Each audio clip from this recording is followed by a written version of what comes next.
amigos, sejam bem-vindos. Semana. Eu tenho duas folhas de apontamento, folha de frente e verso de apontamentos. Muita coisa para falar. Temos aí um episódio que promete ser bem quente. Comigo, hoje não tenho o Luís está merecidamente ausente, mas tenho um substituto mais do que à altura, Pedro Jorge da Cunha. Pedro, como é que estamos? Muito bom dia. Eu comentava com o Arthur antes de começarmos a gravar que ele veio na semana certa, porque não faltam tempos. Hoje não vão Qual é que é o faltar limite temas. de tempo para esta semana? Pois é, isto preparem-se porque hoje pode acontecer haver parte 1, parte 2. Hoje não vamos encher chouriço, né? Exatamente. A voz que ouviram é de Arthur Quezada e o Arthur Quezada e eu temos exatamente a mesma camisola. E não só nós E dois, não né? só. Prazer estar aqui novamente. Hans Flick também é adepto das mesmas roupas. Eu fui entrevistá-lo depois do jogo contra o Olympiacos pela Liga dos Campeões da Europa e tem até uma foto no meu Instagram, os dois iguais, com essa vestimenta aqui, que é a nossa. Que é hoje. nossa. Combinamos, não? Não combinamos. E eu vou dizer onde é que nós comprámos, que às vezes podem estar a ouvir e podem querer patrocinar. Comprámos na Springfield. Interessante. Portanto, se quiserem, nós aceitamos muitas roupas da Springfield. Bem, meus senhores, sem mais demoras, temos... eu nem sei por onde é que hei de começar, sinceramente. mas eu acho que faz sentido começarmos pelas eleições do Benfica e pelo Benfica, depois do que aconteceu no domingo, ontem. Primeiro, não é que seja um choque Rui Costa ter ganho com uma margem grande, e portanto acho que estávamos mais ou menos todos à espera de uma vitória folgada do Rui Costa, depois do que aconteceu na primeira volta. Mas a pergunta que fica é, Cunha, 2 meses ou 3 meses de campanha, muitos ataques, muitas ideias entre aspas, do que é que fica disto, não é? No final disto tudo, Rui Costa foi consagrado com mais 4 anos. Há aqui uma clara prova de confiança dos benfiquistas em Rui Costa, de, ok, estes 4 anos, e é quase genérico, todos disseram, ok, estes 4 anos não correram bem, mas vamos dar aqui mais 4 ao Rui Costa. O que é que fica disto tudo?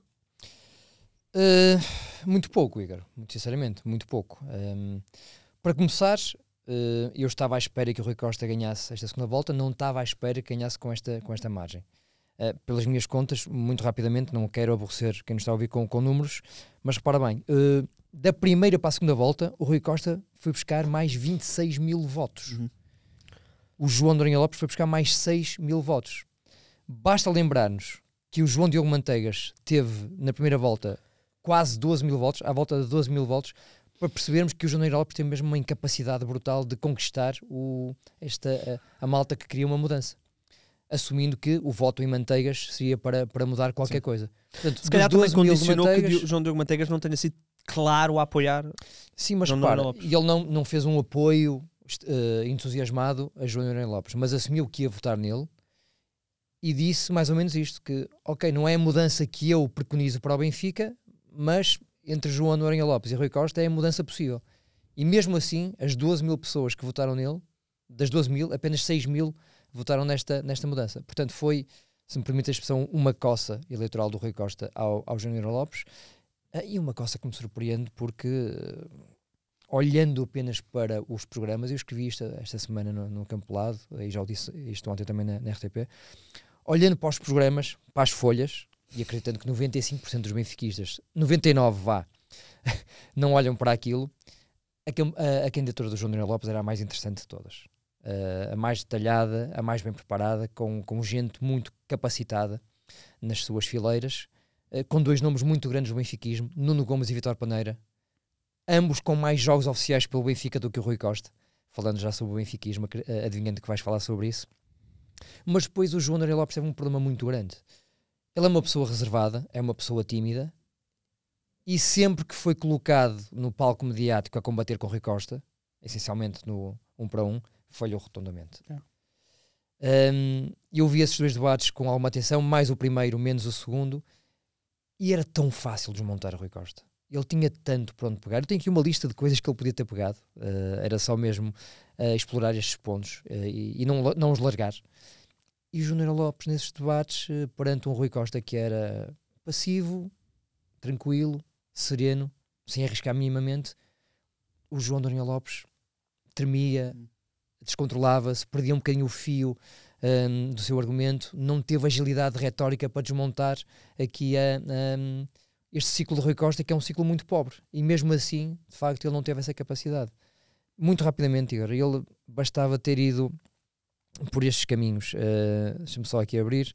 Eu apontei muito rapidamente. O Rui Costa, nestes últimos 4 anos, olhando para a gestão de treinadores, nesta altura, em 2025, ainda estariam 3 treinadores sob contrato com o Benfica. A forma como ele contratou e despediu o Roger Schmidt e Bruno Lage... Os timings, não é? Os timings são terríveis. O Benfica tem uma vitória nos últimos 12 jogos em casa para a Liga dos Campeões. Sim. Uma grande vitória, por sinal, contra o Atlético, 4-0. É. Nos outros 11 jogos não ganhou. E alguns deles bem simpáticos. Não é? O Benfica europeu, nesta altura, tem sido, de facto, muito longe de um gigante. Investiu 103 milhões neste mercado e nós, olha, estamos aqui a falar depois do empate contra o Casa Pia, percebes claramente que aquele plantel é mais do que insuficiente. Sim, e já estamos todos preparados para um ataque novo ao mercado. São mais 2 pontos. Mercado de inverno. Que para mim são incompreensíveis, menos interessantes para quem nos ouve, que gostam mais do futebol. O posicionamento do Benfica na discussão dos direitos televisivos é incompreensível. Como é que o maior clube português, em dimensão social, se afasta por opção deste processo que é absolutamente revolucionário para o futebol português nos próximos anos? Não compreendo. Finalmente, Rui Costa, em relação à chegada de Pedro Proença à Federação, diz que não apoia Pedro Proença, que apoia o projeto Pedro Proença. Explica-me isto. Eu não compreendo, sinceramente. Acho que ninguém compreende na altura. Eu tinha aqui 10, mencionei 5, portanto, o João Indra Lopes falhou rotundamente nesta exploração. Casada, o nome Rui Costa, eu acho que foi a Sofia Oliveira que disse qualquer coisa assim deste género, que o nome Rui Costa é tão grande no Benfica que os resultados esportivos nem interessam, ou pelo menos não pesam tanto como pesam se calhar noutros clubes. Rui Costa ganha pelo nome, pela esperança do nome Rui Costa? Acho que passa um pouco por isso. Acho que também é incompetência do outro lado. Pelos debates que eu vi, realmente, essa falta de manejo, essa falta de controle, essa falta de serenidade daquele que tinha todas as armas na mão. Eu acho que não passou a confiança necessária para uma mudança. Agora, eu acho que o benfiquista, primeiro, nessa eleição, pela parte positiva, ele mostra uma força muito grande. O recorde é impressionante a nível global, né? E se a gente pega Portugal como dimensão, isso fica ainda mais em evidência e mais impressionante. É verdade. Mas eu acho que os benfiquistas que deram esse voto de confiança ao Rui Costa deram um voto para aquilo que ele pode ser e não para aquilo que ele foi. Os últimos anos do Benfica realmente, estrategicamente, deixaram muito, muito a desejar, né? Para já essa questão dos treinadores, da forma com que você monta um plantel no início da época, pensando na forma com que o seu treinador quer jogar, e depois de algumas semanas, alguns meses, você manda embora esses treinadores. Isso não foi uma vez, porque uma vez pode acontecer, mas 2 vezes fica ainda mais evidente a incompetência, né? E a busca por um imediatismo de resultados que não condiz com o seu planejamento. E o Benfica está pagando um preço agora. O caos que o Benfica foi politicamente e esportivamente nas mãos do Rui Costa nos últimos tempos reflete-se agora na campanha da Liga dos Campeões, né? Não é uma receita de bolo, mas se você faz as coisas erradas do jeito que foi feito, você vai pagar um preço. O Benfica tinha que ter pelo menos 6 pontos nessa Champions, e tem 0, o que chega a ser vergonhoso. Exemplo do Ajax também, mas é uma outra conversa. Agora, só queria levantar um ponto aqui, como outsider, que eu acho que é ridículo, e se eu fosse o adepto benfiquista, eu estava preocupado com isso. Por que realizar as eleições em outubro e novembro? Eu não sei qual a dificuldade de mudar isso no estatuto, né? Mas não deveria ser dessa forma. Não poderia ser dessa forma. Porque você coloca em xeque toda uma temporada, todo um planejamento, e nesse caso mais específico, você perde o controle da montagem do plantel. Este é um problema transversal a quase todos os clubes. São poucos os clubes que têm as eleições no verão. Normalmente é sempre a meio da época desportiva, e tem a ver com os estatutos, porque é muito difícil dentro dos estatutos tu alterares os prazos, porque depois começas a estar ou beneficiado ou prejudicado se fores o presidente em exercício, não é? Mas concordo com o Arthur, ou seja, percebo que juridicamente não seja um processo simples, ou não deve ser, presumo eu, mas, por exemplo, em relação àquilo que aconteceu no Porto, foi em abril. O Vilas Boas assumiu em maio e teve ainda tempo para construir a época seguinte. Claro.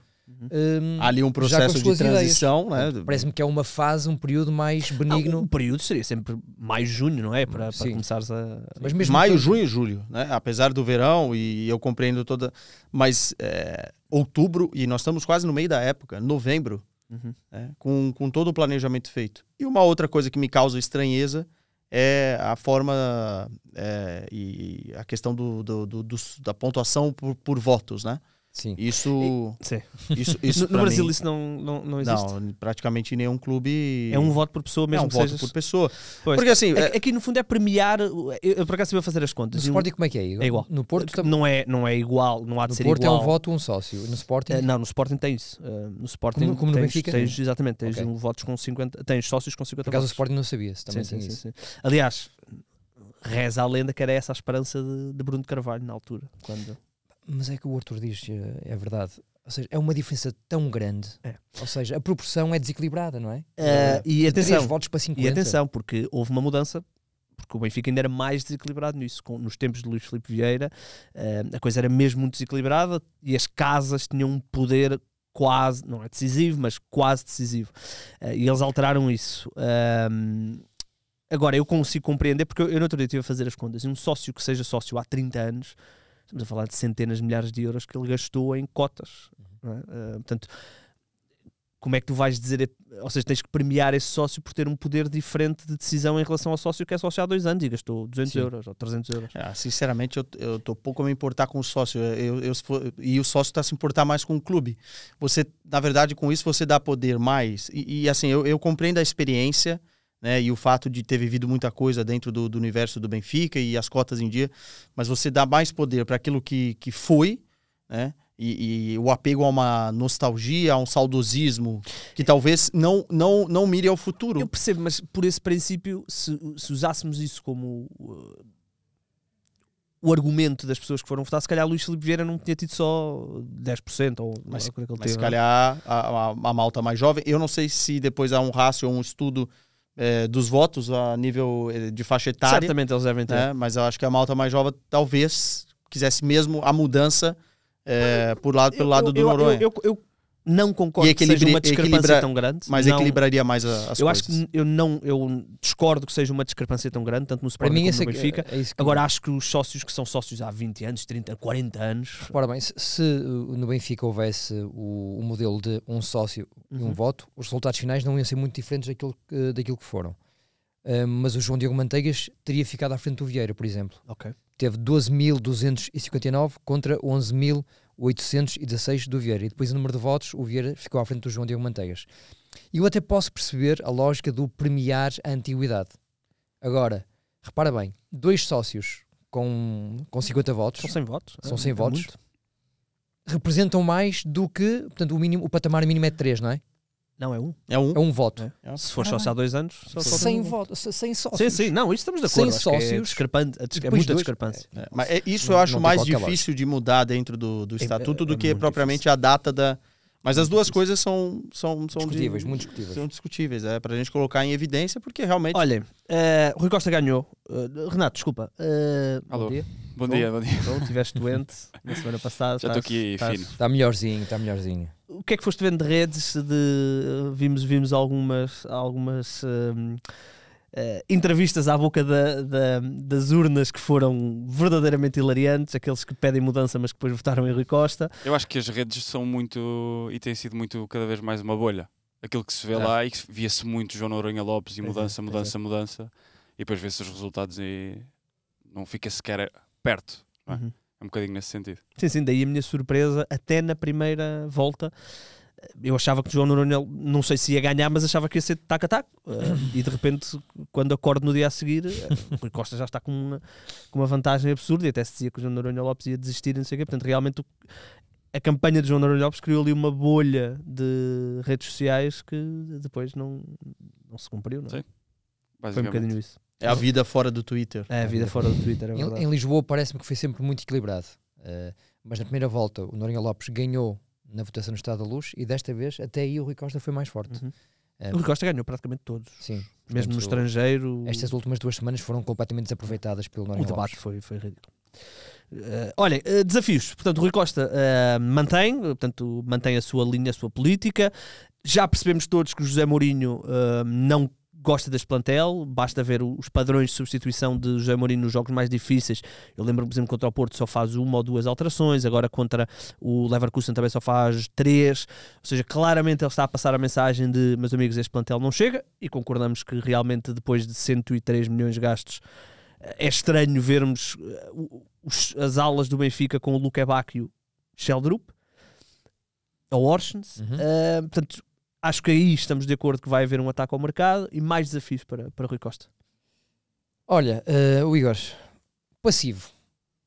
O Rui Costa enganou-se a passar as contas no debate com o Noronha Lopes. Pois enganou, eu não sei porque é que o João Noronha Lopes não atacou isso. Aquele gráfico que ele tinha não estava certo. Ele estava muito perdido no Vai debate. muito de encontro ao que o Arthur estava a dizer. O Noronha Lopes, de facto, não sabe reagir. Ou seja, perante uma evidência, um erro objetivo, ele tem que estar capacitado para... Pois. Ou seja, todos nós temos acesso a esses números, são públicos. São. Em 4 anos, o passivo do Benfica subiu de 379 milhões para 474. Portanto, que o Rui Costa justificou com créditos que teve que fazer na altura do Covid. Tudo bem. Podem haver 1000 desculpas, mas a verdade é que aconteceu isto. Eu acho que o Benfica tem que começar a pensar em diminuir este número, porque estamos a falar em 500 milhões, praticamente. Mesmo para um porta-aviões da dimensão do Benfica, começa a ser uma coisa muito, muito pesada. Depois, o Rui Costa diz que quer fazer cerca de 500 milhões de receitas por época. Nesta altura, o Benfica já anda muito perto disto. Pois já. Portanto, não vai alterar muito. Só altera quando aparece um João Neves ou não. Eventualmente, sim. Formação, quer ter 8 jogadores da formação na equipa principal. Já acontece. Acontece nesta altura. Já acontece. Portanto, é um número perfeitamente acessível. E já acontece por necessidade. Por necessidade. No mercado, quer, a partir de agora, contratar jogadores com impacto imediato e que sejam referências em pouco tempo. E o que é que ele tem feito? O Benfica, neste mercado de verão, fez exatamente isto. Reduzir o passivo, já tinha dito, e depois o megalómano Benfica District. E é isto. Ou seja, parece-me que os benfiquistas estão a apostar no mesmo modelo e a esperar algo diferente deste modelo. Ou seja, o Rui Costa não apresentou neste último mês nada de diferente, de revolucionário, de impactante. É exatamente a mesma estratégia, a mesma postura, e esperar que a bola entre mais vezes na baliza do adversário. Eu acho que, esportivamente, a primeira coisa que tem que ser feita é você planear uma época com um treinador e continuar com esse treinador, né? Sim. Isso parece raso, né? Básico, mas pelo menos eu acho que o José Mourinho tem que ter mais tempo. O próprio José Mourinho também se contradiz, né? Porque quando ele vem jogar aqui no Estádio da Luz com o Fenerbahçe, ele elogia o plantel do Benfica, diz que o Bruno Lage era um treinador extremamente feliz, e agora quando ele chega, ele já não gosta tanto assim do plantel. Eu percebo, porque um plantel montado para o Bruno Lage não é tão eficaz nas ideias de jogo do José Mourinho, né?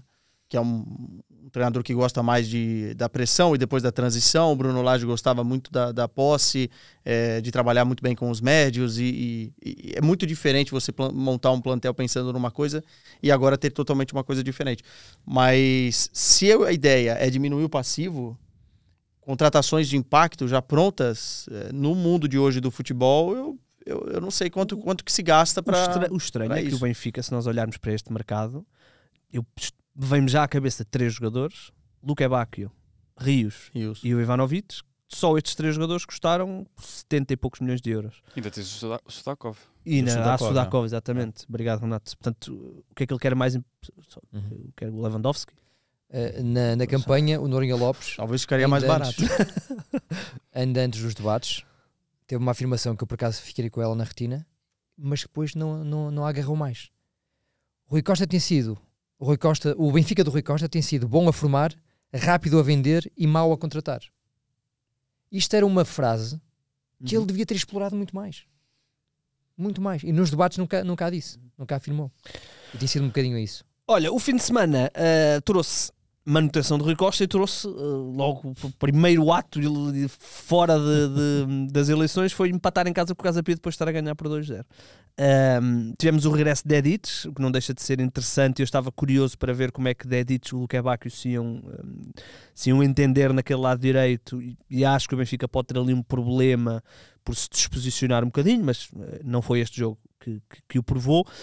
Mas o que é certo é que o Benfica está a ganhar 2-0, tem tudo na mão para quase uma celebração do Rui Costa, e de repente a equipa desmonta-se, a equipa perde a cabeça depois de um penalti, que podemos aqui discutir se é penalti ou não. Já vimos casos onde foi marcado penalti, já vimos casos onde não foi marcado penalti, exatamente este tipo de lance. Mas depois aquele segundo golo do Casa Pia, como é que é possível o Casa Pia ter quase vantagem numérica dentro da área do Benfica? Sim, é verdade. No minuto 90 a ganhar uma perda de bola numa zona proibida, depois de repente a transição é toda a gente a olhar e de repente 4 jogadores ou 5 jogadores do Casa Pia aparecem. O que é que corre mal ao Benfica, com todo o respeito pelo Casa Pia, para se deixar apanhar? Eu por acaso não vi o que é que os experts na arbitragem dizem sobre o lance do penalti do Casa Pia. Tem uma... a regra da bola na mão é uma coisa muito estranha. Eu achava que quando vem do corpo para a mão isso que não era penalti. Mas isso está na regra. Isso está na regra. E o árbitro, o VAR tinha que ter chamado. O Mourinho tem razão na reclamação. O VAR tinha que ter chamado e o árbitro tinha que fazer a interpretação, porque o árbitro talvez não viu que a bola bateu no corpo, né? Não sei se foi no peito ou foi na barriga. Sim, mas nessa zona, sim. E depois ela bate no braço. Já vi pênaltis sendo marcados assim, já vi penalidades não serem marcadas assim. A justificação que eu já vi a serem marcadas assim é por causa do volume, ou seja, porque se a bola te bater no corpo e tu tiveres o braço assim, não é? Mas o braço, na verdade, estava em proteção, né? Eu tenho dúvidas. É discutível. Eu fui pesquisar rapidamente antes de começarmos a gravar, e o que a regra diz é, quando há ressalto numa parte do corpo do próprio jogador ou do adversário e vai a um braço, tendencialmente não se marca penalti. Pois. A única exceção é se o braço estiver muito aberto. Exatamente. E a volumetria estiver mais ampliada. Sim. Ou seja, que eu não acho que seja o caso. Ou não. Eu tenho dúvidas. Mas o árbitro o VAR poderia ter chamado e o árbitro faria essa avaliação com a imagem. Não, provavelmente mais desacelerada. O VAR teve a avaliação de, ok, o braço está numa posição de volumetria que ele achou irregular e diz, ok, confirma a tua decisão. Foi exatamente isso que Nós aqui falamos pouco de arbitragem e vamos continuar a fazê-lo. Eu acho que só vou dizer uma coisa muito rápida em relação a isto, porque este ano está a ser francamente mau. Entendam-se em relação aos critérios. Eu não posso ver um jogo nos Açores e haver uma decisão de um lance X naquele sentido e depois um lance exatamente igual em Guimarães ir noutro sentido. Isso é que me irrita. Entendam-se. Nós falamos disso a semana passada. De certeza que há comunicação interna no mundo de arbitragem, há responsáveis, aconselhem os árbitros, porque as coisas não podem estar a estupidificar desta maneira. Não, é inaceitável. Os árbitros fizeram um protesto esta semana, se calhar escolheram uma semana para fazer o protesto. Entre várias coisas, entravam sozinhos, não levavam a bola, coisas assim, coisas simbólicas. E a pergunta aqui é se justifica-se. Estamos a criar um clima tão estranho, é porque nem é um clima de guerra, é um clima estranho, de decisões estranhas, de momentos infelizes nos jogos de futebol que depois são aproveitados para o bem e para o mal por dirigentes. O Benfica, por exemplo, estava em campanha, portanto é normal que tenha trazido uma série de lances. André Vilas-Boas teve a tirada do Rui Costa está no bolso do Varandas, o Sporting respondeu, mas depois também teve aquele canto a seu favor, portanto justifica-se isto? Estamos assim tão mal para...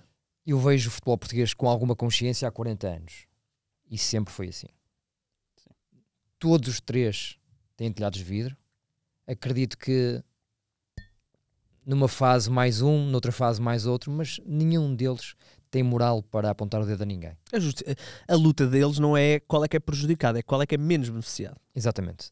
E depois o erro na arbitragem sempre existiu e sempre vai continuar a existir. Agora eu acho que determinados tipos de erro é que para mim já são incompreensíveis. E depois a falta de critérios. Portanto, está na altura de toda a gente se sentar, respirar fundo e haver aqui uma plataforma de entendimento. Adotar algum tipo de comportamento. Não sei, alterar a moldura penal para punir de facto também quem vai demasiado longe nas críticas. Alguma coisa tem que ser feita. Como está atualmente, está muito mal, está muito feio, e estamos com 10 jogos. 10 jogos, não é? 11, desculpa. 11 jogos no campeonato. Ainda falta tanta coisa pela frente e já estamos com esta atmosfera. Porque Portugal depois tem um quadro desportivo muito peculiar. 95% dos portugueses que gostam de futebol gostam do Benfica, do Porto e do Sporting. Não é como no Brasil, não é como na Inglaterra, não é como na Alemanha. O que é que isto provoca? Ninguém aceita o erro, ninguém aceita o insucesso. E depois os responsáveis do Benfica têm que lidar com milhões de benfiquistas zangados, o Porto, o ano passado, com milhões de portistas zangados, e o Sporting a mesma coisa. E são as pessoas que consomem os mídia, consomem o produto, ou seja, é um caldeirão explosivo. Os clubes são demasiado grandes para a realidade do futebol português. E isto provoca com que todos os outros não tenham qualquer tipo de voz. Não, mas aí é problema maior ainda para os outros, né? Para os menores, porque esses sempre sofrem. Agora o ponto é o seguinte, não é algo que vai de encontro apenas com Portugal, né? No mundo inteiro há uma crise de arbitragem. Na Espanha é assim, na Inglaterra é assim, no Brasil, então se discute a profissionalização dos árbitros agora.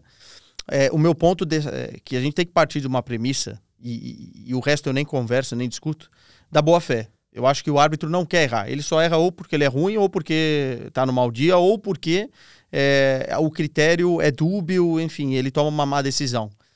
Agora, má fé eu acho que não. E eu acho que o protesto dos árbitros aqui em Portugal é válido também, porque há uma pressão muito grande, e eu estou aqui já há 12 anos, que extrapola alguns limites por parte dos clubes. E eu não estou falando de um clube específico, não estou falando só do Porto, ou do Sporting, ou do Benfica. E essa pressão só faz piorar ou condicionar as decisões e fazer a vida do árbitro um inferno. Sim, nós tivemos um exemplo, e os três que prometeram mudança. Felizmente, estava a dizer que as nossas vidas mudam, não é? Filhos, problemas. Felizmente podemos estar certos que os presidentes dos três grandes vão trocar acusações. O Futebol Clube do Porto teve uma atitude que eu vou considerar infeliz, que foi a situação das imagens, da televisão, da história. Mais infeliz ainda a justificação que o Porto depois arranjou 2 dias depois, ou 1 dia depois, num comunicado que eu também considero infeliz, que posso já revelar que ia ser o isto não do Luís, o comunicado do Porto, não o evento em si, mas o comunicado, e portanto eu percebo que a arbitragem esteja aqui muito desprotegida, porque a partir do momento em que deixam fazer este tipo de coisas, é complicado, não é? Nós vimos um debate entre 2 candidatos às eleições do Benfica, onde um acusou o outro de deixar que o Sporting se infiltre no Conselho de Arbitragem.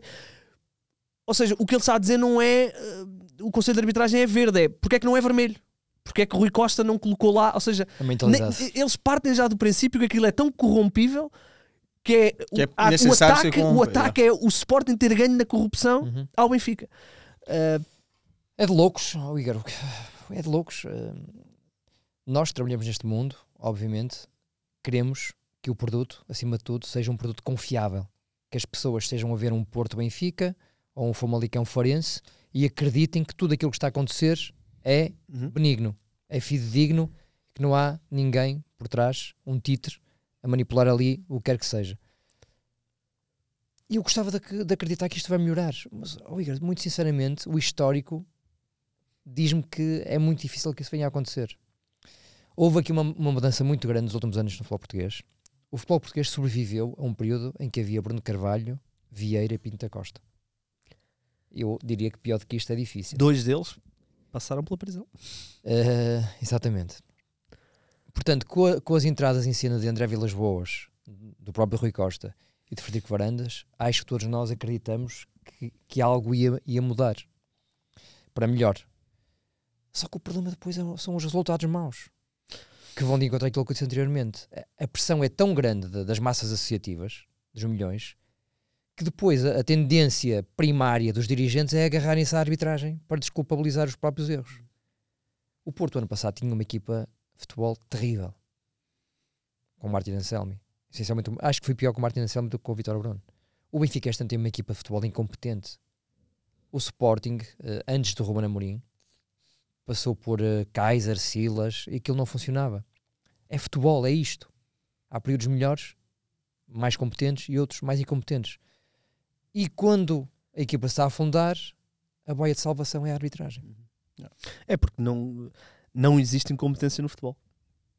Mas nesse caso... Não existe. Ou seja, não existe incompetência no clube de futebol, nunca, é sempre um problema externo. Nós já vimos, sinceramente, faço esta Estou a ser pergunta irónico. e posso-me estar a esquecer de alguma coisa, mas já vimos algum presidente, não vou falar de treinadores, algum presidente de clube a assumir, não, sim senhor, neste jogo de facto nós tivemos muita sorte com a arbitragem, porque aqueles 2 lances beneficiaram a nossa equipa. Aqui em Portugal eu não me recordo, sinceramente. Não. Renato, nós perguntámos nas redes qual é que era o principal fator para este momento tão quente no futebol português. Esperemos que agora estes 15 dias de seleções as coisas Deu para acalmar um bocadinho. Perguntámos qual é que era o principal motivo. Quem é que era a culpa para este mau ambiente que se está a instalar no futebol português? Tentei escolher aqui alguns diferentes. Mas eram as hipóteses? Ou perguntaste só assim? Não, meti árbitros, dirigentes, clubes, etc. Pronto. E tentei escolher aqui 5 comentários abrangentes. Tivemos muita gente a comentar. O João Vicente diz que a culpa é de todos nós, que as redes sociais vieram piorar ainda mais o mau ambiente que se vive no futebol português. O Luís Silva... Eu lembro-me dos anos 90, Cunha. Eu lembro-me dos anos 90 e não havia redes sociais. Olha, redes sociais dos anos 90, imagina. Redes sociais dos anos 90 era... O Luís Silva Cardoso diz: clubes e dirigentes que gerem estes clubes usam constantemente as arbitragens, lá está, para fugir às responsabilidades de fraca gestão e projeto. O Pedro Mendes: dirigentes, adeptos e dirigentes que se comportam como adeptos. Em Portugal, a primeira justificação para a derrota é sempre a arbitragem. Em 100 minutos, o árbitro erra ao marcar uma falta a um canto, a culpa do resultado é sempre do árbitro. O Dani Monteiro: a arbitragem, muito se fala do pobre futebol do nosso campeonato, mas a arbitragem não fica atrás. Cada ano que passa estão pior e menos qualificados. Dá a entender que mesmo existindo VAR, conseguem fazer pior que antes do VAR. E depois o Nuno Santos, que diz que a culpa é da FPF, que continua a deixar seguir este circo e a deixar nomear estes árbitros fracos que temos na nossa liga. A solução era quê? Adeptos a arbitrar? Já tivemos uma vez quase um Sporting Beira-Mar, quase foi um senhor da Distrital, não é? Que é curiosamente meu primo. Oh. É primo da minha mãe, vá. Eu entrevistei no dia a seguir. Ele trabalhava tinha uma padaria, não é? Sim. Que ele é primo da minha mãe, porque ele é ali da zona da Nadia. Este momento está completamente deslocado. Tudo é verdade. Mas esse é um problema, como eu disse, global. Não é um problema só do futebol português. E é um problema sem solução, porque no final das contas cada um vai puxar a brasa para sua sardinha. Não existe isso no Brasil.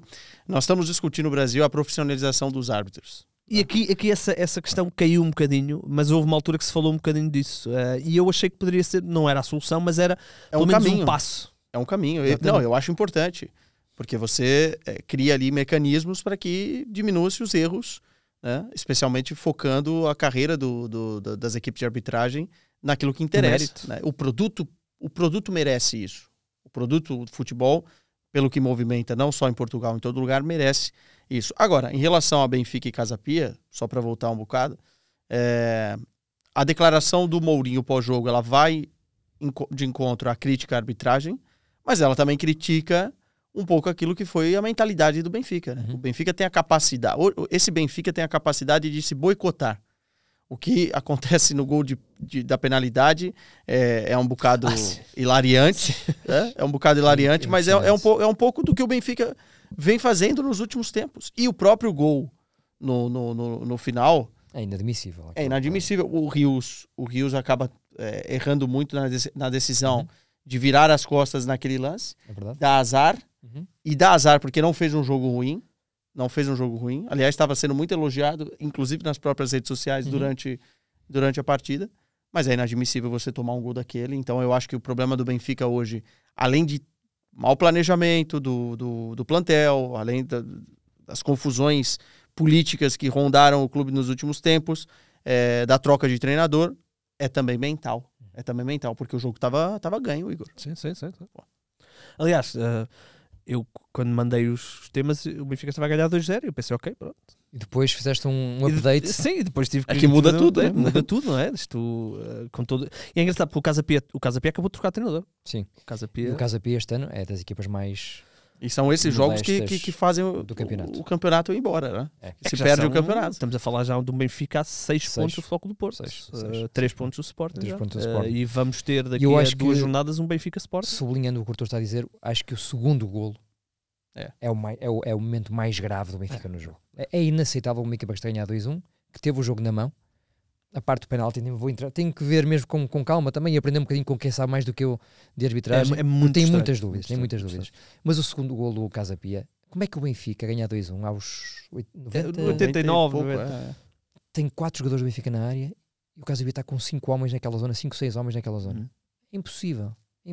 Nenhum dos médios do Benfica faz a transição defensiva depois da perda de bola do Richard Rios. Não dá para perceber. Não dá para perceber.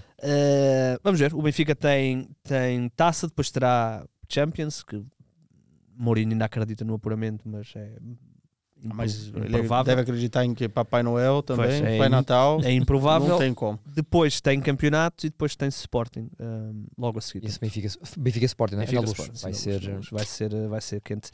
Olhando para o Sporting, esse Benfica Sporting provavelmente vai ser sem Pote e sem Onaídis.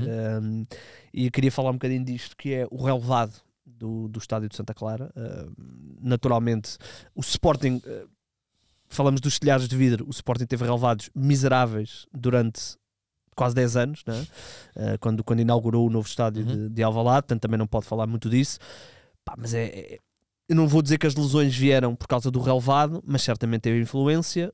Uma é muscular, a outra é no joelho, e o Sporting de repente vê-se privado de 2 jogadores importantíssimos, um deles se calhar o mais importante, e se calhar falha um clássico. E é estranho como é que o Santa Clara joga de 15 em 15 dias no relevado e de repente os Açores têm um microclima que às vezes pode complicar, não é?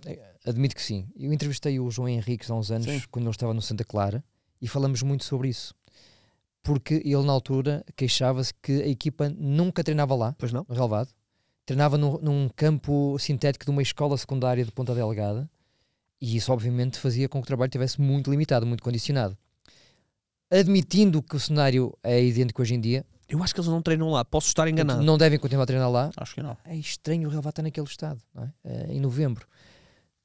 Percebo que em Ponta Delgada o clima não é exatamente como é aqui no Porto ou em Lisboa, que há mais desafios climatéricos, mas em 2025 ver um jogo da Liga Portuguesa com aquele relevado. E o produto foi terrível. O produto acaba sendo muito danificado. A vontade é logo mudar de canal de televisão. Exatamente. Para quem não é sportinguista ou não torce por Santa Clara, é tirar na completamente, hora. É horrível a imagem. E o que ficou foi um Sporting com uma exibição pobre. Não há forma de o dizer. É verdade que sofre um golo inicial num erro individual, ou que começa num erro individual do Diomande, e depois o Sporting tem muitas dificuldades em recuperar o jogo, se calhar também porque não conseguiu jogar o seu futebol. Mas a pergunta que eu trago para vocês é esta: se vocês tivessem hoje que dizer, quando o Sporting tem mau relevado, ou não consegue jogar entre linhas, ou o Soares não marca, qual é o plano B de Rui Borges? Sabemos? Alguém sabe qual é o plano B? É pontapé para a frente no Inácio? Pode ser que... alguém sabe? Eu acho que o plano B tem sido recuar o Pote e juntar o Ioannidis ao Luís Soares. Sim, mas é que o Sporting faz isso, e agora estava a transpor para o canto do Sporting. Da minha afirmação, 2 destes nomes não vão estar nos próximos tempos. E não é só isso, o Sporting que passou a primeira parte a cruzar e que até marca o golo com cruzamento, depois mete 2 avançados e não cruzou mais. Portanto, qual é o plano? O Arthur. Eu acho que o Sporting, nesse jogo específico, tem a desculpa um pouco de ter jogado um pouquinho abaixo, porque teve um jogo difícil fora de casa. Sim, o desgaste é 4 dias antes, e depois vai jogar com mais uma viagem chata exatamente. Nos Açores, e um relevado muito ruim. Então, se é o selo de desculpa, o Sporting, eu acho que o adepto pode comprar. Esse jogo. Atenuantes. Sim, mas eu lembro, por exemplo, do jogo contra o Estoril. Exato. Eu acho que o Sporting tem acelera muito pouco as ações e explora muito pouco a lateralização do seu jogo quando você tem jogadores com essa capacidade no plantel, tanto que o gol sai exatamente quando a bola vai pro Genicatan. E ele consegue fazer um cruzamento com eficácia. É uma insistência muito grande de tentar entrar contra uma equipe... pelo corredor central, contra uma equipe de bloco baixo, né? E o Santa Clara do Vasco é isso aí. É isto. Não tem nenhum mistério. Então eu acho que o Sporting não consegue explorar aquilo que às vezes tem de melhor e que explorava melhor com o Rubem Amorim. E aí parece que estamos falando já de uma época distante. Ele já fez um ano em Inglaterra. Exatamente. Mas de qualquer forma, essa falta de repertório permeia um pouco o trabalho do Rui Borges, né? Se o plano A não dá certo, a tendência do Rui Borges é querer fazer o plano A melhor e não abrir mão de algumas convicções. E essa lentidão me incomoda bastante no Sporting. Mesmo com o domínio e a posse, sim, o Sporting parece que está satisfeito em ficar tocando a bola e tentar insistir pelo corredor central. E nós falamos muito disto, que é... Nós sentimos-nos atraídos quando o jogo do Sporting sai bem. Quando o jogo do Sporting sai bem, pá, tudo parece o tiki-taka do Guardiola da há 15 anos. Boas triangulações. Normalmente é a equipa mais forte do futebol português. Mas os adversários já perceberam como é que podem fazer. O primeiro adversário que eu vi a anular povoando a zona central foi o Estoril. E o jogo do Estoril, do Sporting contra o Estoril, foi terrível. O Sporting ganhou o jogo, mas o jogo é horrível do Sporting. Sim. E as equipas vão continuar a fazer isto. Vão começar a povoar mais, vão recuar mais 2 passos para impedir que o Soares consiga receber a bola entre linhas. Mas o que é estranho, e vocês estavam a apontar isso bem, é que o Sporting tem opções, ou seja, tem ferramentas para variar esse processo ofensivo. Tu tens o Catamo, tens o Maxi, o Kenda, o Maxi Araújo. Eu adoro o Maxi Araújo. Foi agora expulso. Acabou por ser expulso. Aparentemente bem. Mas eu adoro estes jogadores. Fazem falta às equipas ter estes jogadores com mau feitio. É engraçado que o Sporting, os jogadores de mau feitio são sempre os laterais esquerdos. Era o Acunha, o Nuno Santos, o Fábio Coentrão, o Nuno Santos. É sempre o lateral esquerdo. O Mateus Reis. É sempre o lateral esquerdo. Não sei se há aqui alguma... Mas para completar a minha ideia, ou seja, acho que o Sporting é muito forte nesse momento do jogo, no ataque organizado, mas, como é óbvio, o Vasco Matos é um tipo que é esperto, como o Ian de Castro é esperto, e perceberam claramente, se povoarem aquela zona ali, estamos aqui a simplificar o mais possível, se povoarem aquela zona ali, o Pote, o Pedro Gonçalves e o Francisco Trincão vão ter muito mais dificuldades, e depois eles são tão confiantes que parece que baixam um bocadinho a velocidade porque acham que vai sair bem na mesma. E nesses jogos o Sporting começa a sofrer. A verdade é que nos Açores ganha com 2 golos que saem de cruzamentos. O segundo no canto, sim. E o primeiro no cruzamento em bola corrida. O Rui Borges está a fazer um trabalho bom. O Sporting consegue ser competitivo mesmo em estádios europeus de grande dificuldade. Mas aqui em Portugal, nestes jogos, que no fundo são 80% do campeonato, o Sporting começa a ter muitas dificuldades. Acho que o Sporting, só para acabar, é a equipa mais forte em ataque organizado. Acho que o Porto é a equipa que melhor defende em Portugal e que menos concede aos adversários, e acho que é a equipa também mais forte em transições. Se calhar o Sporting, em determinados momentos do jogo, vai ter que começar a pensar a explorar isto. É muito raro ver o Sporting marcar numa transição rápida, por exemplo. Agora tem uma faca de 2 gumes aí. Acho que já é o 5º jogo que o Sporting tem que virar a partida. O Sporting estava numa altura que estava a sofrer um gol por jogo. E aí você pode elogiar a capacidade de reação. Mas mesmo fisicamente é mais exigente. Exatamente. E você pode criticar porque em algum momento vai correr mal. Sim. E são esses pontos que depois fazem falta lá na frente. O Sporting tem um problema, e é um problema estranho por estar a acontecer em novembro, que é o desgaste do plantel. O Sporting faz uma pré-temporada tranquila, ao contrário de Porto e Benfica, que tiveram o Campeonato do Mundo. Teve muito tempo, sim. Teve o normal, uma pré-temporada normal, e nós vemos o Francisco Trincão, e o Francisco Trincão está hoje com a mesma cara que estava no final do ano passado, quando, por causa da lesão do Pote, o Trincão tinha que jogar todos os minutos. Portanto, é estranho o Sporting já estar com estes problemas, e ainda por cima o Trincão é um jogador que não tem muitos minutos na seleção, portanto não tem esse desgaste acumulado, apesar de jogar, e ele até foi importante num dos jogos da seleção, mas não joga muitos minutos, não é titular. Portanto, o Sporting vai ter este problema, e agora perde mais. Vamos ver como é que depois vai ser com o Benfica, mas para a Liga dos Campeões, onde o Sporting tem um jogo essencial, que é o jogo agora com o Bruges, e não vai ter Pote, e não vai ter Ioannidis. Pote para mim é um jogador fundamental no Sporting. Sim. Muda tudo, muda a cara da equipa. É um desafio grande para o Rui Borges, sinceramente, perceber como é que ele vai dar a volta a isto. Provavelmente vai tentar que Kenda faça aquele papel mais vagabundo. E é engraçado porque o Kenda no jogo da Taça da Liga contra o Alverca jogou mais por dentro. Portanto, vamos ver se... Tem capacidades para isso. Tem. Géni já não é esse jogador, Géni é mais de aceleração.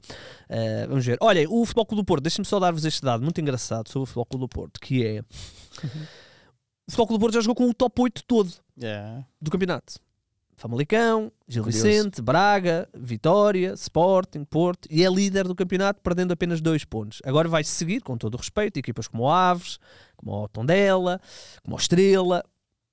Cunha, olhando para um Benfica Sporting daqui a duas jornadas, para um calendário do Futebol Clube do Porto que vai agora tornar-se simpático, com todo o respeito para as outras equipas, e sabemos que este jogo do Benfica com o Casa Pia era também extremamente simpático e não correu bem, mas onde o favoritismo é ainda maior. Há aqui um cenário onde terminamos a primeira volta com o Futebol Clube do Porto relativamente confortável. Sim. Igor, eu acho que o jogo de Famalicão era traiçoeiro, uma armadilha. Como era o de Moreira de Cónegos.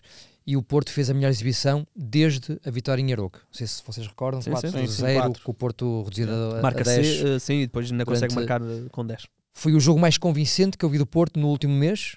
Foi o Porto mais parecido com o que eu vi na fase inicial da temporada. Portanto, uma grande vitória em Famalicão, muito importante, com uma excelente exibição do Porto e nota máxima para o Francesco Farioli. O Porto chega a esta fase agora de paragem, a respirar fundo, a carregar as baterias e, de facto, com um calendário muito simpático pela frente. Nesta altura, se me perguntas, parece-me que o Porto tem condições ótimas para chegar ao final da primeira volta, isoladíssimo, até porque é um Benfica Sporting dentro de... Eu acho que são 2 jornadas. 2 jornadas. Início de dezembro, dia 5, é? É dia 5, exatamente, uma sexta-feira. E depois há aqui outra questão emocional. Se este Porto, que foi o Porto mais fraco da temporada nas últimas semanas, portanto, antes do Famalicão, que teve o pós-empate com o Benfica e até a vitória com o Famalicão, que teve um jogo mau em Nottingham, um jogo difícil em Moreira de Cónegos, um jogo fraco contra o Braga, na minha opinião, em casa. Se mesmo assim conseguiu pontuar tanto, jogando tão mal, eu acho que o Francesco Farioli pode estar descansado, porque a equipa mostrou que pode ser competente mesmo não estando no seu melhor. Mas achas que este menor fulgor deve-se aos adversários serem mais fortes, ou já há aqui alguma compreensão, o que é normal, do que faz Farioli, e agora tem tudo para ser um bocadinho mais difícil para Farioli, ele vai ter que se reinventar aqui um bocadinho. Se calhar é um misto, não é? Acho que há dois aspectos. Senti alguns jogadores muito importantes da equipa em quebra física. O PP começou muito bem esta temporada e está numa fase menos boa agora, por exemplo. O Froholt é impressionante. Ao vivo é impressionante vê-lo. Ele teve aqui um mês também muito menos contundente fisicamente. Apareceu agora novamente bem em Famalicão. Ele vem da seleção, na outra paragem, tocado. Tanto é que ele até joga com uma coxa elástica no jogo da taça. Portanto, se calhar tem um bocadinho a ver com isso. O Alberto Costa, que estava também a dar uma capacidade física e dinâmica ao flanco direito, depois teve uma pequena lesão, perdeu ali quase um mês também. Quando voltou, não voltou tão bem. Portanto, há aqui explicações individuais. E depois há também, lá está, o ataque organizado do Porto, apesar de funcionar muito bem naquela fase inicial, começou também a ser facilmente desmontado pelas equipas que o defendiam. O José Mourinho, no Estado do Dragão, sofreu muito, mas percebeu bem que o Alan Varela era a placa giratória de todo este ataque organizado. Acho que, a partir daí, o Farioli começou a tentar ensaiar alternativas naquela primeira fase de construção. Uma coisa que eu noto já noto os laterais do Porto não estão por dentro. Em Famalicão muito mais abertos. E chegar aí, precisamente. Inicialmente, em Alvalade, por exemplo, o Francisco Moura e depois o Zaidu e o Alberto Costa estavam ao lado dos centrais, quase como um médio centro na primeira fase de construção. Até é estranho para nós vermos aquilo. E agora, contra o Famalicão, que é uma das boas equipas do campeonato. Que era a segunda melhor defesa do campeonato. Parabéns ao Oliveira, que montou ali uma máquina muito interessante. Aliás, ainda é a segunda melhor defesa, porque o Benfica sofreu 2 golos. Mas em Famalicão e Moreira de Cónegos, os dois relevados pequenos, tu tens de ter os laterais a dar largura. Senão vai acontecer aquilo que aconteceu ao Sporting nos Açores.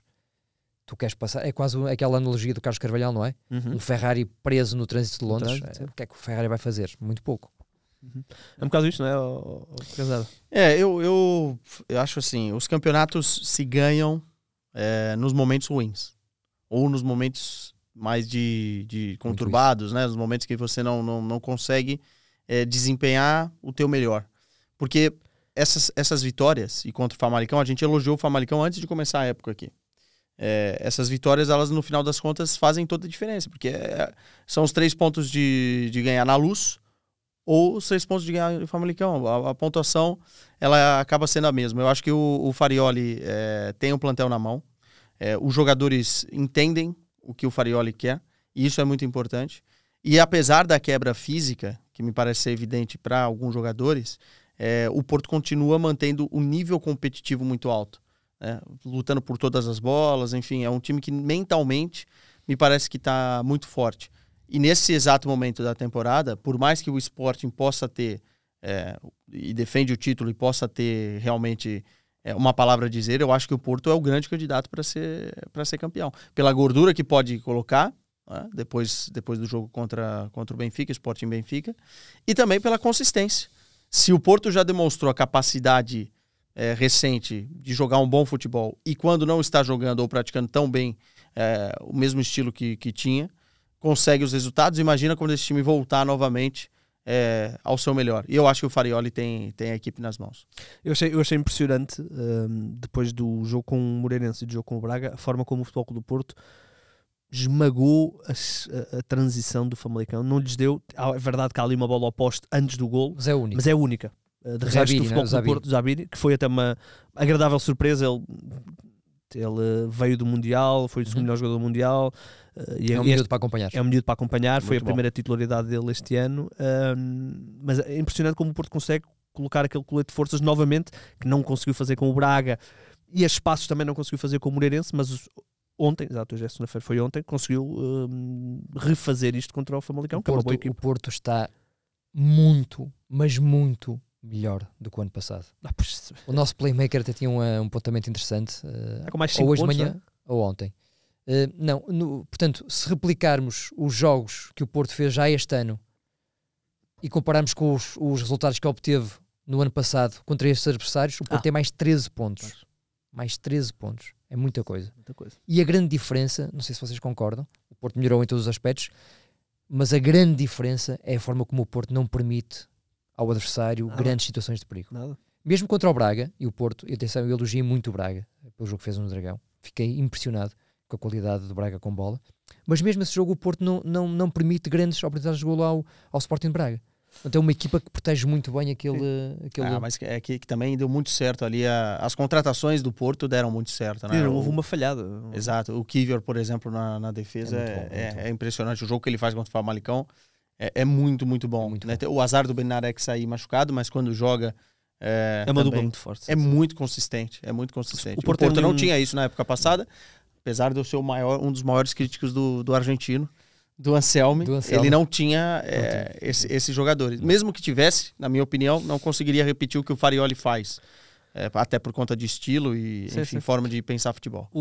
Aquele quadrado ali do meio do Porto com os dois centrais, vamos ver o que é que vai, o Benarek vai ser agora avaliado, vamos ver o que é que vai acontecer, mas aquele quadrado com os dois centrais, o Alan Varela e o Froholt, e depois com o Alberto também muito possante fisicamente, é muito, muito poderoso ali, é muito difícil entrar ali em futebol. Portanto, Sim, depois pronto, o Porto não tem um plantel muito extenso, tem um plantel razoavelmente equilibrado, as segundas opções são também interessantes, parece ali um quarto extremo, o Caramba ou por aquilo que eu vi Moreira de Cónegos, não me parece ter nível para jogar no Porto. Lateral esquerdo, talvez. Lateral esquerdo também com mais qualidade. O Francisco Moura... É aplicado. É aplicado. Mas é aplicado e tem o Francisco Moura tem uma coisa boa, que é mesmo quando ele não joga bem, ele tem uma capacidade de cruzamento e de assistência, de perceber onde é que deve colocar a bola, que depois lhe faz fazer muitas assistências. Portanto, acaba por mascarar às vezes algumas dificuldades que ele tem no vai e vem de subir e descer, porque ele tem um pé esquerdo muito avançado. Mas concordo, porque realmente falta ali se calhar um lateral à imagem do Alberto, mas... Eu quando olho para o Porto, Benfica e Sporting, coloco, portanto, aqui num top 30 do futebol europeu, e portanto acho que o 11 inicial pelo menos tem que ser feito com jogadores de grande dimensão. E é isso que eu estou a dizer. Eu não digo que o Francisco Moura não é um bom lateral, mas não me parece que tenha dimensão para ser titular a época inteira do Porto. Diria que é um lateral interessante.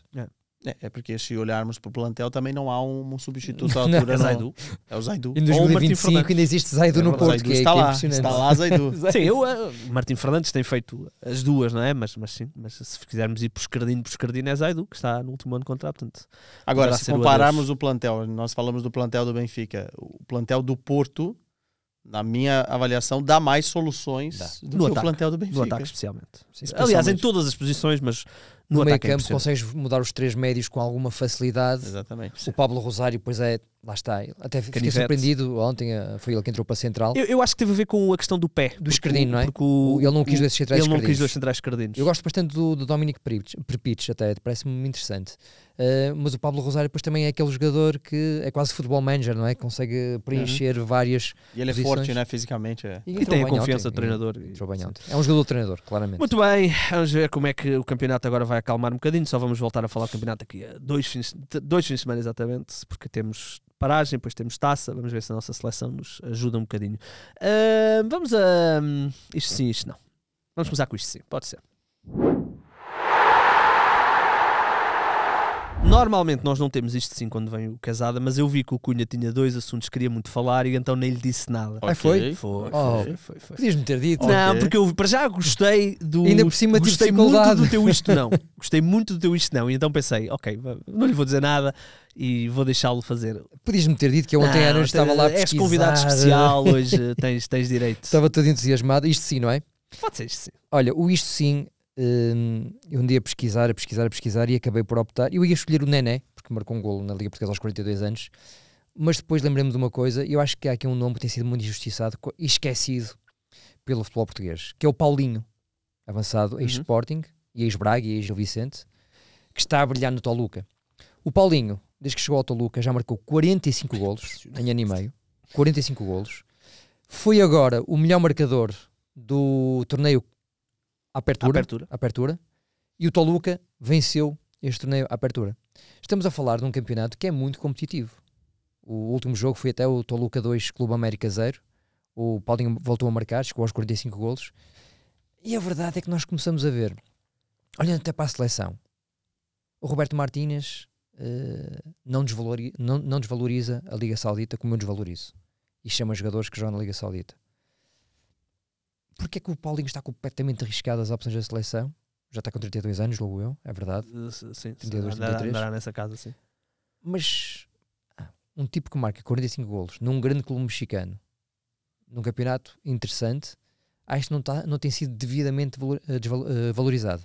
Eu não estou a dizer que o Paulinho deve ser titular da seleção, acho que deve ser mais valorizado numa ou noutra convocatória. Será que não é pela característica, Pedro? Porque assim, nós temos o Cristiano Ronaldo lá e o Gonçalo, né? E o Gonçalo, mas o Gonçalo teve muito tempo fora até. Sim. Falhou convocatórios. Sim. E agora foi o Carlos Forbes, não é? Exatamente, que é na Liga Belga. Por acaso eu estava no jogo contra o Barcelona, é um jogador interessante com características diferentes. Tu vês mais o Carlos Forbes de linha? Eu pergunto mesmo porque não conheço. Eu acho que é um jogador de velocidade. De extremo, é um mais jogador, é um segundo avançado. Tipo Rafa, não é? Isso. Como Rafa ou como, por exemplo, era o Diogo Jota. Okay. É bom saber isso porque eu não o conheço mesmo. Portanto, é um jogador de velocidade, é um jogador que se mexe muito bem e ataca espaços muito bem. Contra o Barcelona, com a linha alta do Hans Flick, foi fundamental para atacar o espaço da defesa e foi muito bem. É um jogador jovem também para continuidade. Agora, eu também olho para o Paulinho com um pouco de injustiça e um sabor que ele não foi tão valorizado assim quando esteve aqui. A vida do Paulinho foi de desvalorização, porque o Paulinho tem 2 ou 3 internacionalizações de Portugal que aconteceram, eu acho que acontecem quando ele está no Braga, ou talvez no Sporting, confesso que já não me lembro, mas mesmo no Sporting ele era muito criticado porque não marcava muitos golos, apesar de ser admirador do Paulinho. Depois quando veio o Gyökeres, o Paulinho adaptou-se muito bem ali a falso extremo, e foi muito importante no campeonato. Continua a ser Sporting, útil, sem dúvida nenhuma, e vai para o México e sai um bocadinho do radar de tudo. O que é certo é que são 45 golos. E eu acho que é uma opção interessante de carreira.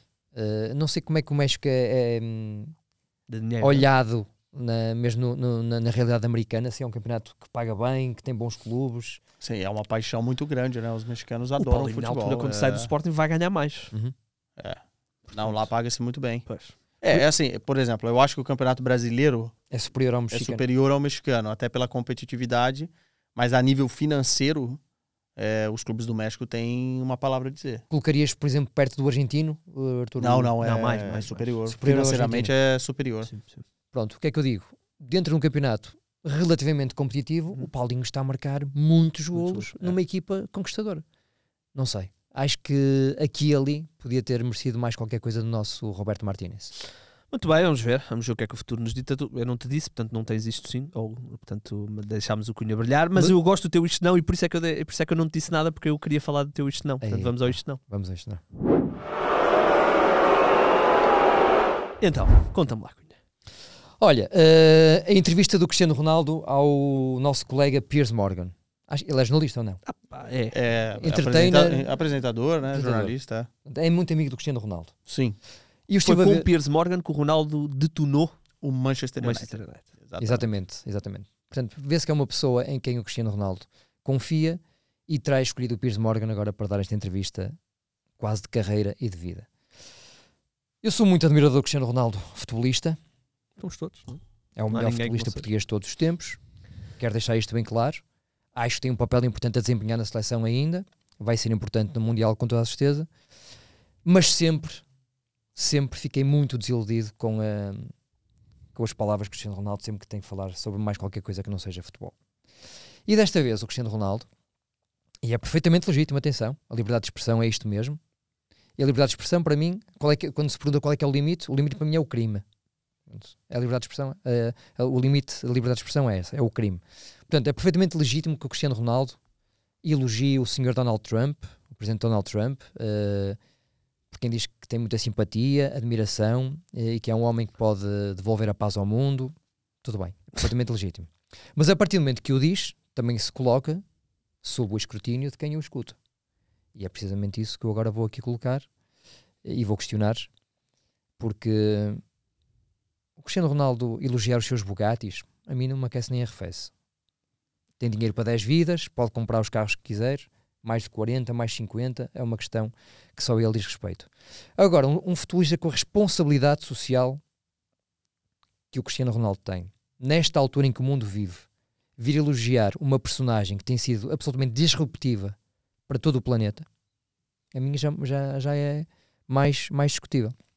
Nós estamos a falar de um homem que foi reeleito para o cargo de presidente norte-americano, e desculpem-me este momento político, mas eu acho que o Cristiano Ronaldo precisava não de ouvir isto de minha parte, para ele, eu sou um insecto, certamente, mas para quem nos escuta, o presidente Donald Trump, além de não ter aceitado inicialmente a derrota para Joe Biden na eleição anterior, agora que volta ao poder, vem com uma sede de vingança gigante relativamente aos seus adversários políticos, e é um homem que, além das polémicas tarifas que vieram agitar completamente a economia mundial, é um homem que dá ordens diretas à justiça para investigar e punir adversários políticos.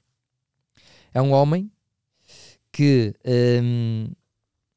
criou uma força que se chama ICE, que no fundo é a Polícia de Fronteiras, que detém imigrantes que estão no país legalmente, não só os ilegais, mas legalmente. E além disso, que os extradita para outro país, El Salvador, sem qualquer direito de defesa.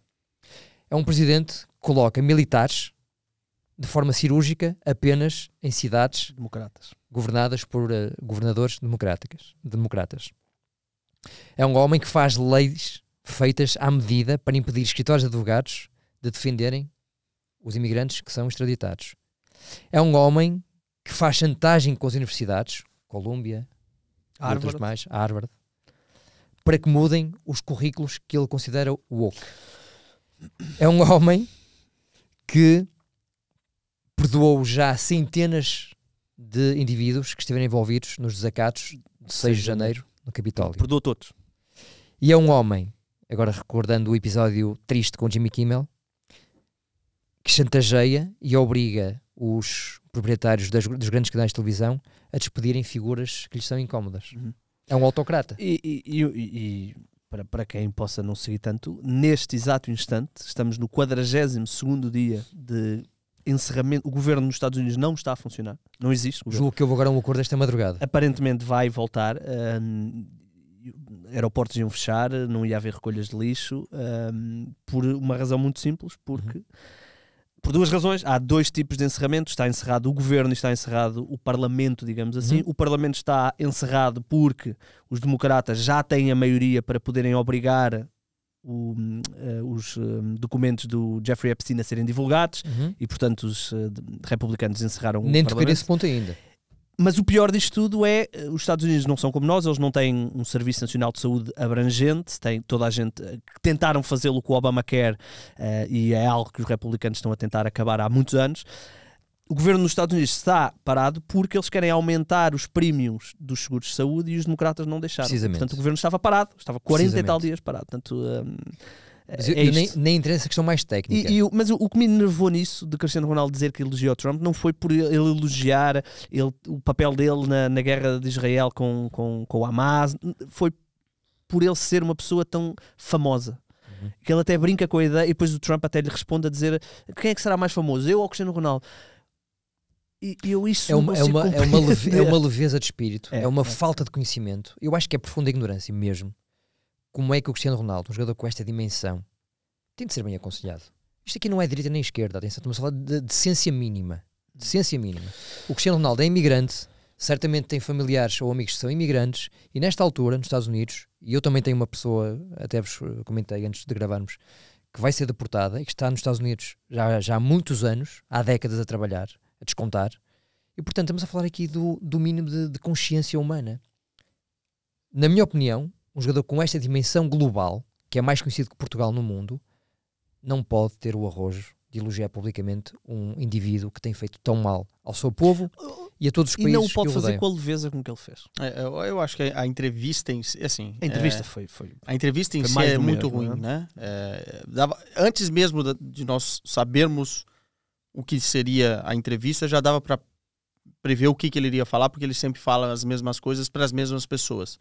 Né? O Cristiano Ronaldo, ele pode ter a dimensão que tem e os elogios, como você mesmo falou, Pedro, enfim, não cabem aqui num programa só, mas de qualquer forma a entrevista é muito ruim, em todos os aspectos.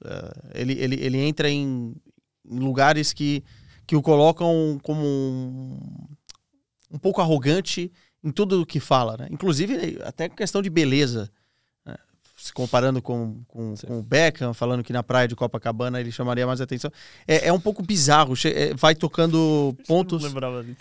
Vai tocando pontos bizarros, assim, e dentro desses pontos um pouco de política, mas sem profundidade. É o que você disse, assim. Ele elogia o Trump e diz que pode ser um homem importante para a paz no mundo, né?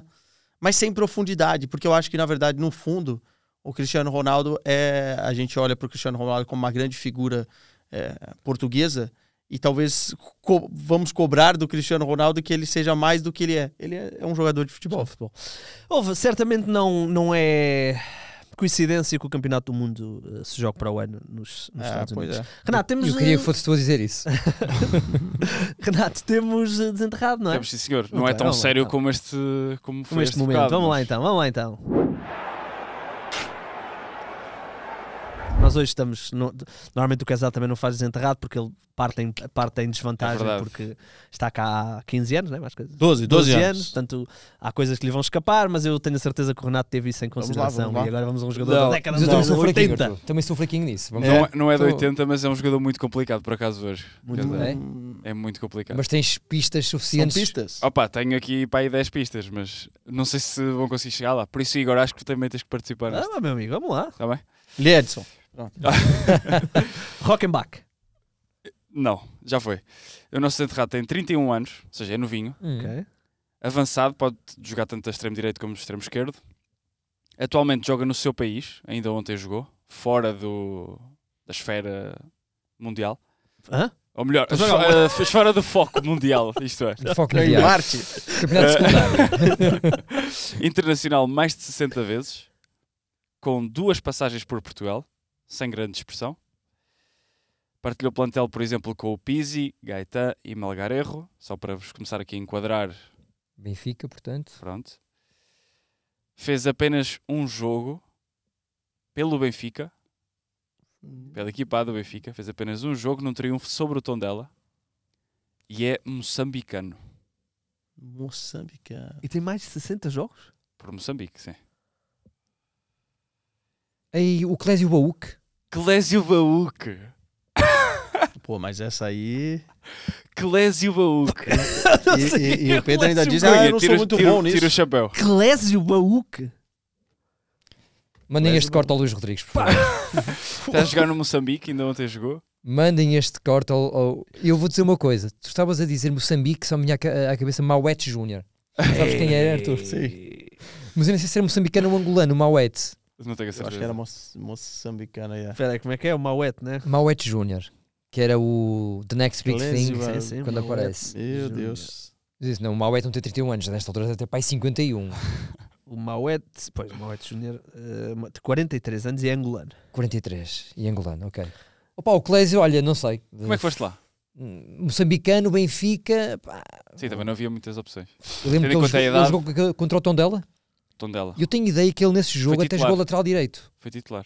Eu, Se na altura, vocês lá já está, estão nós aí. na nossa fomos vida, por depois acabamos caminho. por fazer aqueles trabalhos de perfil, quem é Clésio Baúque, e na altura eu recordo-me que eu fiz qualquer coisa sobre esse rapaz. Pá, Pô, a carreira de Clésio Baúque é algo Superior à minha, mas um bocadinho inferior do Cristiano Ronaldo. impressionante. É de Grécia, Turquia, Emirados Árabes, agora ele tá jogando no Black Bulls. É o homem do mundo. Moçambique. Clésio Baúque jogou...